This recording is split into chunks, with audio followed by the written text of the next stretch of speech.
विद्यालय PG college की digital classes में सभी विद्यार्थियों का हार्दिक अभिनंदन, स्वागत।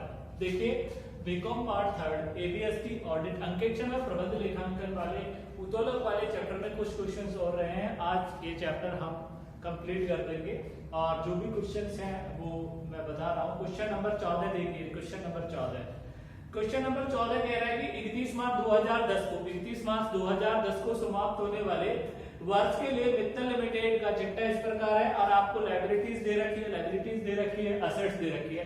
इक्विटी शेयर कैपिटल दे रखा है 10 लाख रुपए का, रिजर्व एंड सरप्लस है 15% डिवेंचर दे रखे हैं 20 और करंट लायबिलिटीज 8, टोटल है 40 लाख और असेट्स इधर दे रखी है ये इन आरएस लैक्स में दे रखे हैं। फिक्स कॉस्ट है 25 और करंट एसेट्स है 15 और बैलेंस शीट का योग है 40। तो ये कह रहा है टोटल एसेट्स टर्नओवर 3, यानी कि टोटल संपत्ति आवर्त अनुपात क्वेश्चन में 3 दे रखा है। वेरिएबल कॉस्ट है 80%, किसकी होगी? सेल्स की, और टैक्स रेट है 50% और फिक्स कॉस्ट है 8 लाख। ये कह रहा है कैलकुलेट ईपीएस। एक तो आपको ईपीएस कैलकुलेट करना है, दूसरा आपको ऑपरेटिंग लिवरेज, तीसरा आपको फाइनेंशियल और चौथा आपको कंबाइंड लिवरेज इस क्वेश्चन में कैलकुलेट करना है। देखिए सबसे पहले हल करेंगे यहां से। हमने इनकम स्टेटमेंट तैयार करना और इनकम स्टेटमेंट बनाना है तो सबसे पहले हमें सेल्स चाहिए। तो सेल्स कैसे आएगी? देखिए टोटल असेट्स टर्नओवर रेशियो बराबर सेल्स बटा टोटल एसेट्स, क्योंकि सबसे पहले आपको ये दे रखा है और ये 3 दे रखा है। तो 3 इक्वल टू सेल्स आपको गिवन नहीं है लेकिन टोटल एसेट्स है 40। देखिए क्रॉस मल्टीप्लाई तो sales equal to 3 into 40 equal to 120 sales आ गई। अब अपना इनकम स्टेटमेंट तैयार हो सकता है। देखिए इनकम स्टेटमेंट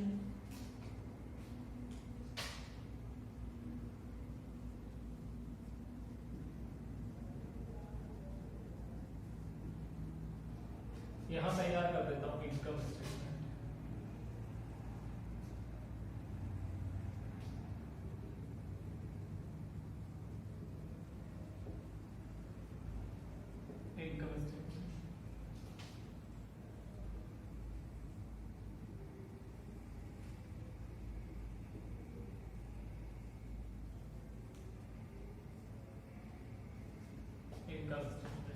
ठीक है, सबसे पहले क्या है? सेल्स। सेल्स कितनी दे रखी है? सेल्स है 120। इसमें से लेस करेंगे वेरिएबल कॉस्ट और वेरिएबल कॉस्ट कितनी है? 80%। अगर मैं 120 का 80% निकालता हूं तो मेरा आता है 96। अब मैं इसको घटा देता हूं तो मेरा क्या आएगा? कंट्रीब्यूशन, और कंट्रीब्यूशन कितना है? 24 बचेगा। 120 में से 96 जाएंगे तो 24 आपका कंट्रीब्यूशन। अब आप लेस कर दीजिए क्या? फिक्स कॉस्ट, और फिक्स कॉस्ट दे रखी है 8 लाख।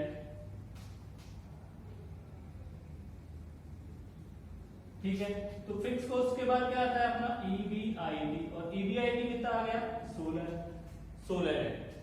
फिर इसमें से लेस कर देंगे इंटरेस्ट। और देखिए बैलेंस शीट में इधर देखिए बैलेंस शीट में डिवेंचर दे रखे हैं कितने के?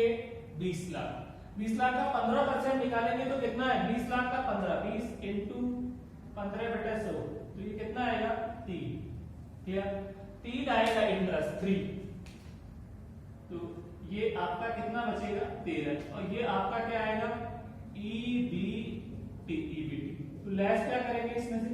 टैक्स, और टैक्स अपने को कितना दे रखा है? टैक्स रेट दे रखी है 50%। 50% टैक्स निकालेंगे तो ये 6.5 आएगा। और ये क्या बचेगा? ईएटी, और ईएटी कितना जाएगा? वही 6.5 आ जाएगा, 50% जाएगा। अब ईएटी में से लेस क्या करते हैं? Preference share dividend. देखिए प्रेफरेंस शेयर डिविडेंड की बात करते हैं तो प्रेफरेंस शेयर डिविडेंड पर्सन में है ही नहीं, क्योंकि प्रेफरेंस शेयर कैपिटल ही नहीं है तो कहां से आएगा? तो ये तो क्या हो गया? नील हो गया। तो अगर इसको इसमें से घटाता हूं मैं तो अब मेरा क्या आएगा? ये आएगा मेरा अर्निंग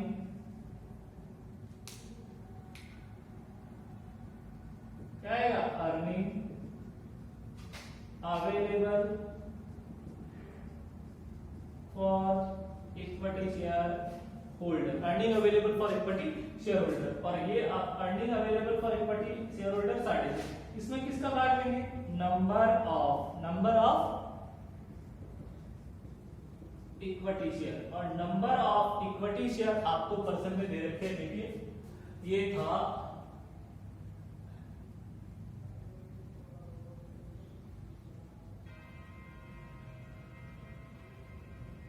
10 इंच, ये 1 लाख था, 10,000 इक्विटी शेयर थे, ठीक है। तो देखिए यहां पर नंबर ऑफ इक्विटी शेयर 1, भाई 10 का 10 में डिवाइड करेंगे तो क्या आ जाएगा 1, तो इसमें इसका भाग देंगे। देखिए earning available for equity share पे 1 का डिवाइड करेंगे तो अपना ईपीएस बराबर इक्वल टू 1/8। भाई इस एक शेयर 10 का है और ये 10 लाख है, इसमें इसका भाग दे दिया, ये 10 का इसमें भाग दे देंगे तो ये अपना कितना आएगा 1, तो इसमें इसका भाग देंगे तो ईपीएस अपना क्या आ जाएगा 6.5। तो ये तो पहली सिचुएशन कैलकुलेट हो गई क्या, ईपीएस। देखिए अब दूसरी सिचुएशन, दूसरा क्या कैलकुलेट करना है, ये आपका फर्स्ट चीज कैलकुलेट होगी, फिर आपको क्या कैलकुलेट करना है, ओएल का फॉर्मूला था C/EBIT, तो देखिए C कितना है 24 है, 24 और EBIT कितना है 16, क्लियर। 24 डिवाइड बाय 16, EBIT 16 दे रखा है, 24 में 16 का डिवाइड करेंगे तो 1.5 आंसर आएगा। उसके बाद देखिए आपका नेक्स्ट आपका था क्या, फाइनेंशियल लीवरेज। फाइनेंशियल लीवरेज का फॉर्मूला था EBIT upon EBIT upon EBT। अब EBIT वही दे रखा है कितना 16 और EBT आपका कितना है 13 दे रखा है EBT, तो आपका आंसर आएगा 1.23। उसके बाद देखिए थर्ड फोर्थ आपको कैलकुलेट क्या करना था, कंबाइंड लीवरेज, इसका फॉर्मूला C/EBT। अब C आपका वही दे रखा है क्या 24 और EBT बराबर कितना दे रखा है 13। देखिए 24 दे रखा है कंट्रीब्यूशन और EBT बराबर 13 है, तो 24 में 13 का डिवाइड करेंगे तो आपका आंसर फाइनल आंसर आएगा 1.85। तो ये आपका क्वेश्चन नंबर 14 कंप्लीट है। ऐसा क्वेश्चन मैंने आपको पहले भी करा दिया, 11 नंबर का क्वेश्चन था, उसमें भी टोटल 11 नंबर का क्वेश्चन भी ऐसा ही था, उसमें भी क्या था, बैलेंस शीट दे रखी थी, टोटल एसेट्स टर्नओवर दे रखा था। तो इस पैटर्न के मैंने बैलेंस शीट पैटर्न के आपको 2 क्वेश्चन करा दिए। तो बैलेंस शीट पैटर्न का जब भी क्वेश्चन आता है तो सबसे पहले हम कैलकुलेशन किसकी करते हैं, सेल्स की कैलकुलेशन करते हैं। और आपको पर्सन में टोटल एसेट्स टर्नओवर रेशियो दिया होता है, तो टोटल एसेट्स टर्नओवर रेशियो का फॉर्मूला था सेल बटा टोटल एसेट, तो इससे आपको क्या मालूम हो जाएगी सेल। और फिर हम इनकम स्टेटमेंट बनाकर ऑपरेटिंग लीवरेज, फाइनेंशियल लीवरेज और कंबाइंड लीवरेज की कैलकुलेशन कर सकते हैं, गणनाएं कर सकते हैं। क्लियर है। अब देखिए हम बात करते हैं, ये तो क्वेश्चन नंबर 14 है, क्वेश्चन नंबर 14 कंप्लीट है। क्वेश्चन नंबर 15 की बात करते हैं, तो क्वेश्चन नंबर 15 आपको स्वयं हल करना है, क्वेश्चन नंबर 15। और मैं क्वेश्चन नंबर 16 आपको यहां हल करा रहा हूं, क्वेश्चन नंबर 16।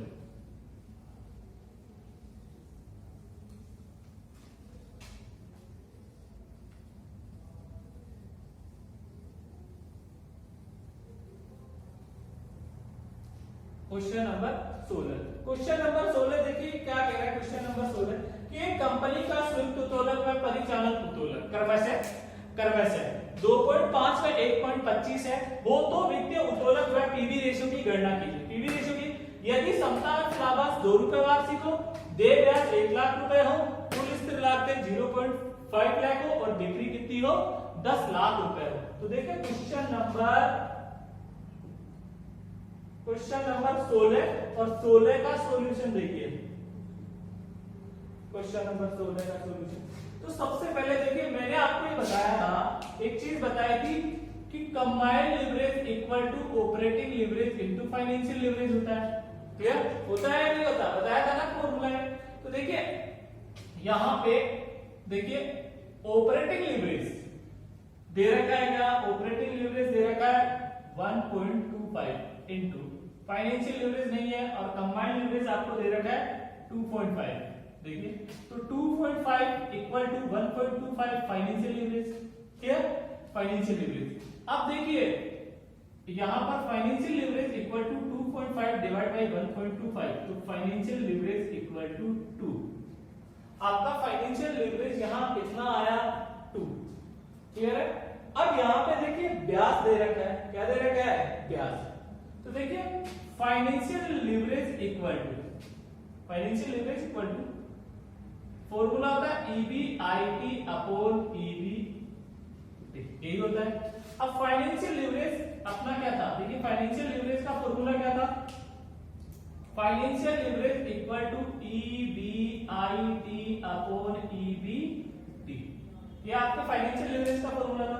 अब फाइनेंशियल लिवरेज इक्वल टू 2 और ये EBIT, मैं इसको ऐसे लिख सकता हूं EBIT माइनस इंटरेस्ट। अब क्योंकि इंटरेस्ट पर्सन में दिया हुआ है तो 2 इक्वल टू EBIT और EBIT माइनस इंटरेस्ट कितना दे रखा है, 1 लाख। क्रॉस मल्टीप्लाई करेंगे तो 2 EBIT minus 2 lakh equal to 1 EBIT, 2 EBIT minus 1 EBIT equal to, ये इसको इक्वल से उधर लेके जाएंगे तो प्लस का क्या हो जाएगा, 2 लाख। तो EBIT इक्वल टू कितना बच गया, EBIT equal to 2 lakh. Clear है। देखिए सबसे पहले प्रश्न में इन्होंने पूछा था वित्तीय उत्तोलन, और वित्तीय उत्तोलन आपको देखो कंबाइंड लिवरेज का फॉर्मूला मैंने बताया था operating leverage into financial leverage, तो इससे तो आपका फाइनेंशियल लिवरेज कैलकुलेट हो गया। अब उसने पूछा कि देखिए ये फाइनेंशियल पीवी रेशियो पूछा, पीवी रेशियो कैसे करेंगे, तो सबसे पहले फाइनेंशियल लिवरेज आया तो हम क्या निकालेंगे, EBIT निकालेंगे। अब EBIT है, यहां सेल भी दे रखी है, तो अपन क्या तैयार करेंगे, इनकम स्टेटमेंट।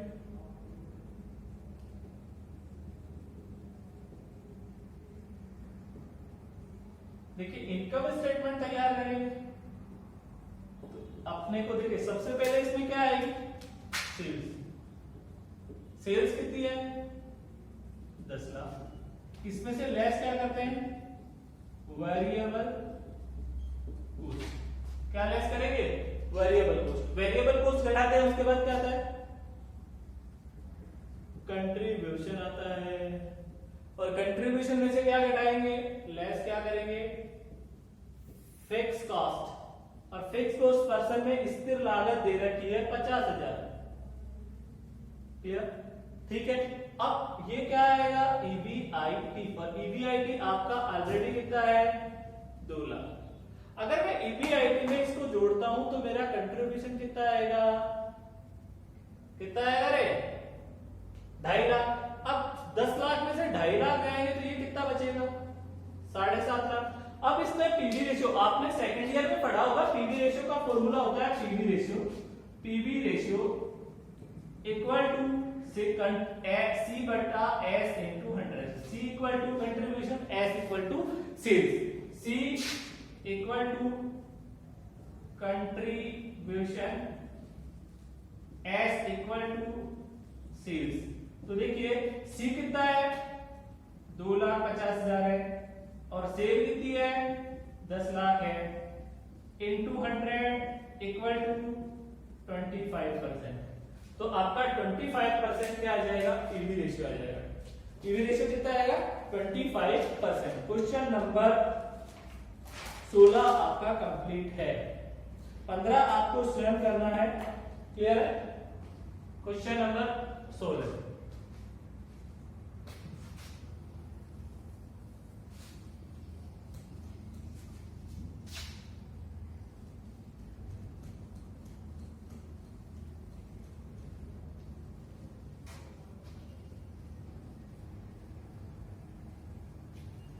देखिए आगे नेक्स्ट बात करते हैं क्वेश्चन नंबर 17।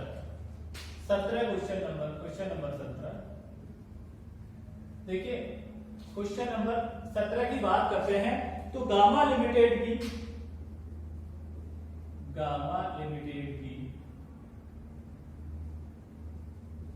निम्न सूचनाएं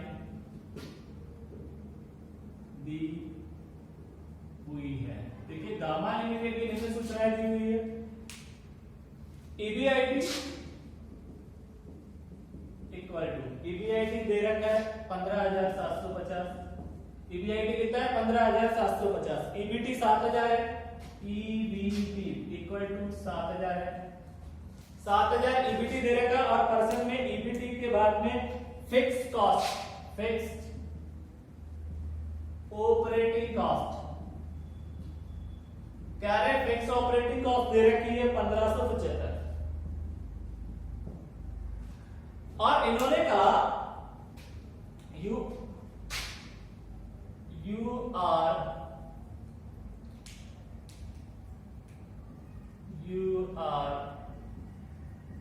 required to calculate percentage of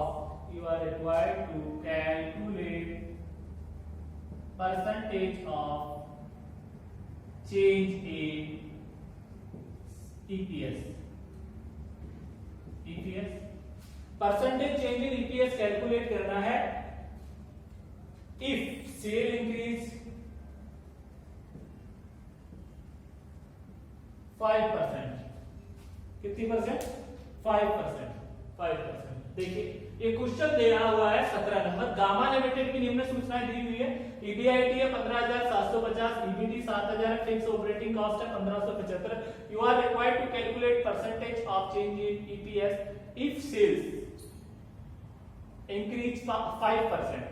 देखिए सेल इंक्रीज कितने से हो रही है? 5% से सेल इंक्रीज हो रही है। तो देखिए अपना इनकम स्टेटमेंट यहां तैयार करते हैं। तो EBIT इक्वल टू कितना दे रखा है? EBIT दे रखा है 15,750। इसमें से हम क्या घटाएंगे? इंटरेस्ट। और इंटरेस्ट जैसे ही घटाते हैं तो अपना क्या आता है? EBT। तो EBT अपने को ऑलरेडी कितना दे रखा है? 7,000। तो 7 तो ये कि 8,750 घटा देंगे तो ये कितना बच जाएगा? इन दोनों का डिफरेंस। तो ये इंटरेस्ट कितना आएगा? 8,750। इसमें से लेस क्या कर देंगे?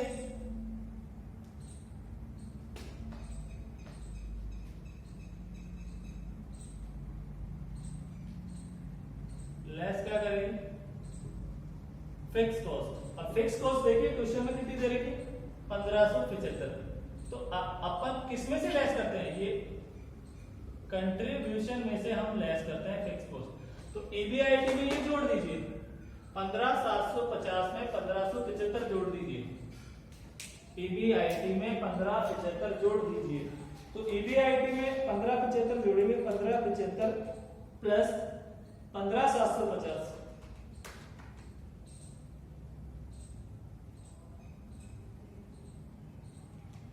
15,750 प्लस 1575 18,900। कंट्रीब्यूशन कितना होगा? 18,900। Contribution equal to 18,900। क्लियर? अब यहां इनकम टैक्स रेट दे नहीं रखी है। क्लियर?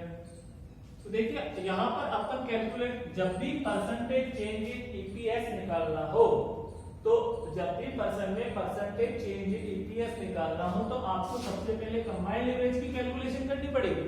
और कंबाइंड लीवरेज का फॉर्मूला मैंने बताया combined leverage equal to C upon EBT। और C आपको परसेंट में कितना दे रखा? 18,900। कितना दे रखा?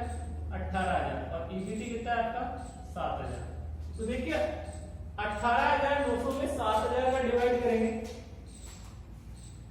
18,900 डिवाइड बाई 7,000 इक्वल टू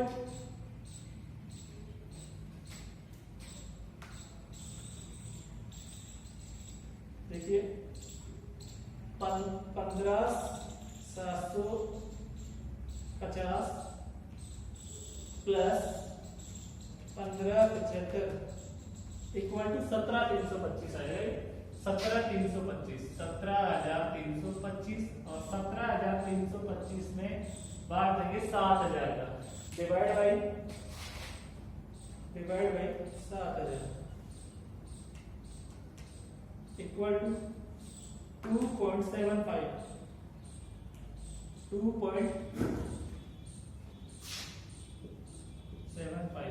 अब आप कहना चाहिए परसेंटेज चेंज इन ईपीएस। तो देखिए ये कंबाइंड एवरेज कितना था 2.475 इंटू 5% चेंज हो रहा है 5 से गुणा कर दीजिए तो इक्वल टू कितना आएगा इंटू 5 इक्वल टू 12.375। तो देखिए ये आपका क्वेश्चन नंबर 17 भी आपका यहाँ पर कंप्लीट है। क्वेश्चन नंबर 18 इस 18 और 19 दो क्वेश्चन और बचे हैं तो दोनों क्वेश्चन आपको हल करने हैं 18 और क्वेश्चन नंबर 19। क्लियर है? 18 और 19 क्वेश्चन नंबर आप ही को हल करने हैं, इजी ही क्वेश्चन है। पीवी रेशियो ईपीएस वगैरह मैंने बता ही दिया आपको, कैलकुलेट किस प्रकार से किए जाते हैं। अब मैं यहाँ पर एक बार थोड़ा सा डिस्कस कर रहा हूँ हल्का सा इसके इस चैप्टर में जो भी फॉर्मूले हैं उनका, तो आपको याद भी हो जाएंगे।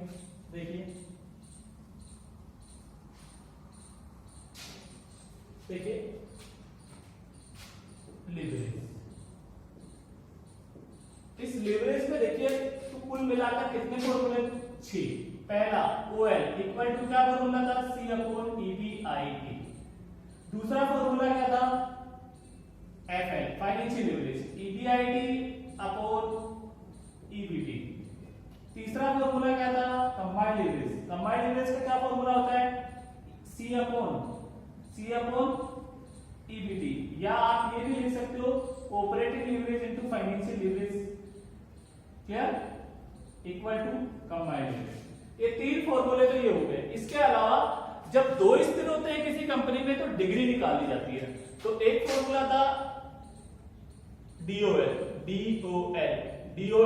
एक था DFL, एक था DCL। देखिए तीन फॉर्मूले और थे। जब डिग्री ऑफ ऑपरेटिंग लीवरेज पूछे या डिग्री ऑफ फाइनेंशियल लीवरेज पूछे, जब दो स्थिर हो तो ही निकालना, वरना आपको एक स्थिर में तो क्या निकालना ऑपरेटिंग लीवरेज, फाइनेंशियल लीवरेज और कंबाइंड लीवरेज। तो देखिए डिग्री ऑफ ऑपरेटिंग लीवरेज, यहां पे डिग्री ऑफ फाइनेंशियल लीवरेज और यहां पर degree of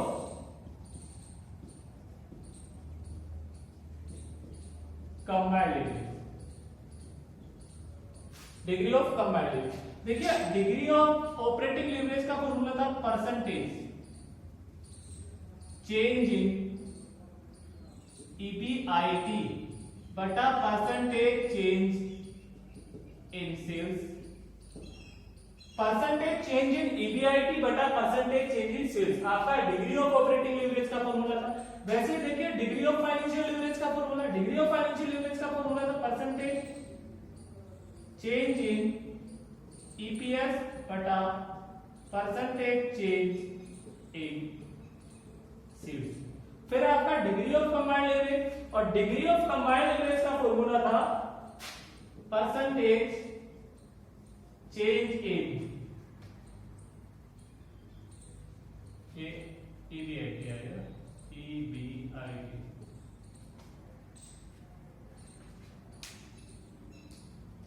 percentage change in EBIT बटा percent degree of operating leverage और परसेंटेज चेंज इन EPS बटा परसेंटेज चेंज इन EBIT। तो ये आएगा परसेंटेज चेंज इन EPS, क्या आएगा परसेंटेज चेंज इन EPS, तो ये आ जाएगा परसेंटेज चेंज इन EBIT। ये आपके कितने फॉर्मूले हो गए कुल मिलाकर 6 फॉर्मूले हैं इस चैप्टर में। कितने फॉर्मूले हैं 6 फॉर्मूले।